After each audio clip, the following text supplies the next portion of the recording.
Alright, let's get real about the Dora dating app. If you've seen the flashy ads or those 5-star reviews, you might be wondering, could this be the app that finally delivers real connections? Well, the tea is hot, and you'll want to hear this before you download. First up, bots. I mean, lots of bots. Real users keep reporting that almost every match is actually just an AI chatbot. These profiles say they're looking for genuine companionship, but the conversations? Scripted, repetitive, and honestly, pretty lifeless. If you notice responses that sound weirdly familiar, you're not alone. Now, let's talk money. Dora uses a coin system, and here's the kicker.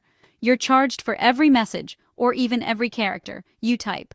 The bots are programmed to keep chatting, so before you know it, your balance is gone, and you're left with, well, a lighter wallet.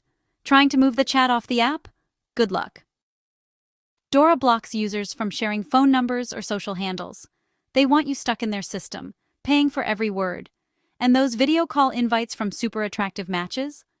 Many users say they vanish as soon as your coins run out. It's like magic, but not the good kind. Worried about those 5-star reviews? A lot of detailed reviews on Google Play call the app a trash can fire and money hungry. There are even reports of double billing and subscription nightmares if you try to cancel. Reddit users have even posted side-by-side chats showing identical messages from different people. Yeah, it's that bad. Bottom line? If you're looking for real romance, you're way better off sticking to mainstream apps with actual verification. Don't get played. Always check ScamWatch and remember, if it feels off, it probably is.